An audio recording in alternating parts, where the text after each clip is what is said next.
মানুষগুলো পাগলের মতো দৌড়াবে।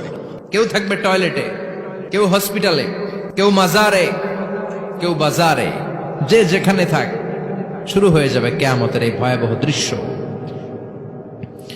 দুধের বাচ্চাকে রেখে দিয়ে মা দৌড়ে পালাবে। দুধের বাচ্চা রেখে মা কোথাও যায়?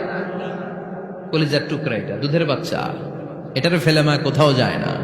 কিন্তু কিয়ামতের এই ঝাঁকুনির দৃশ্য দেখে আল কারিয়া মাল ওমা আদরাকা মাল, এই দৃশ্য দেখে দুধের বাচ্চারে রেখে মা দিবে দৌড়। অনেক গর্ভবতী মহিলা থাকবে এই কিয়ামতের সময়, যাদের পেটের ভেতরে 2 মাসের বাচ্চা, 3 মাসের বাচ্চা, অপরিপক্ক অপরিণত, বাচ্চাটা এখনো বড় হয় নাই, কোনো বাচ্চার হাত পা এখনো হয় নাই। কিয়ামতের এই ভয়ঙ্কর দৃশ্যটা দেখে জায়গার মধ্যে 3 মাসের অপরিণত বাচ্চাটা ডেলিভারি হয়ে যাবে। আল কারিয়া মাল কারিয়া ওমা আদরাকা মাল। পৃথিবীর যখন এরকম দৃশ্য, আল্লাহ তাআলা ইসরাফিলকে বলবেন, ইসরাফিল তোর তো 3টা ফুৎকার দেওয়ার দায়িত্ব ছিল, দিয়েছে কয়টা?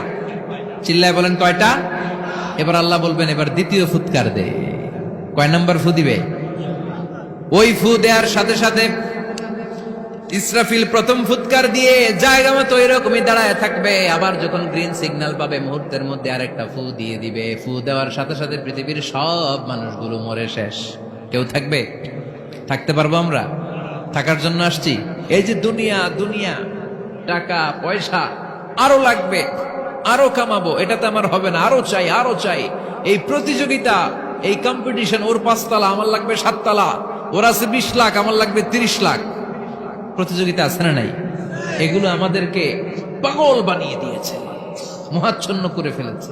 পৃথিবীটা আসলে একটা মরীচিকা, ধোঁকা, লোভ লালসা, আজ আছে কাল নাই। 2 নাম্বার ফুৎকার দেওয়ার সাথে সাথে পৃথিবীর সব শেষ। মালাকুল মউত পৃথিবীর সব মানুষের রূহ কবজ করবে। আল্লাহ বলবেন, মালাকুল মউত আখবিরনি মাইয়াবকা, আমাকে বল আর কে আছে। মালাকুল মউত বলবে, পৃথিবীর সব মানুষের রূহ কবজ করে শেষ, কেউ নাই। মানুষবিহীন পৃথিবী, মানুষের কোলাহলে পৃথিবীটা মুখরিত থাকতো এতদিন। গোটা পৃথিবী ব্যাপী মানুষের কোলাহল, ওই যে সাইয়েদনা আদম থেকে শুরু হয়েছে, আর থামে নাই। মানুষ আর মানুষ, মানুষ আর মানুষ, সব মানুষ শেষ। আল্লাহ আশরাফুল মাখলুকাত একটারেও রাখি নাই, সব শেষ। শুধু আছে জিন জাতি। আল্লাহ বলবেন, যাও এবার জিন জাতি ধরো, জিনদের রূহ কবজ করো। মালাকুল মউত কিন্তু জিনদেরও রূহ কবজ করে। ওমা খালাকতুল জিন্না ওয়াল ইনসা ইল্লা লিয়াবুদুন। জিন জাতি আর মানব জাতি, এই 2 জাতিকে আল্লাহ তাআলা তৈরি করেছে কার ইবাদতের জন্য। আমরা যেমনি নামাজ পড়ি, জিনেরাও নামাজ পড়ে।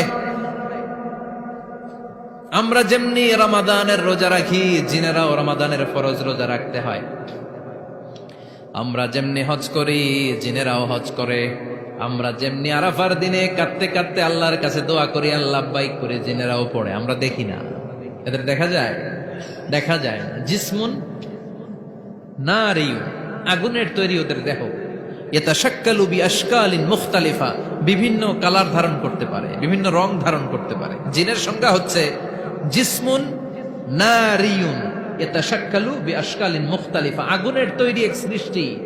বিভিন্ন সূরত তারা নিতে পারে, মানুষের সূরত নিতে পারে, প্রাণীর সূরত নিতে পারে, ঠিক কি না?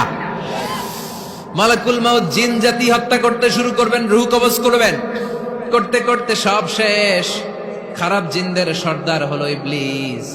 সব জিনদেরকে মারতে যত কষ্ট দেয়া হয়েছে, সবচেয়ে বেশি কষ্ট দিয়ে ইবলিসের রূহ কবজ করে ফেলা হবে। ইবলিস আর নাই, মানুষও নাই, জিনও নাই, পশু পাখি কিচ্ছু নাই।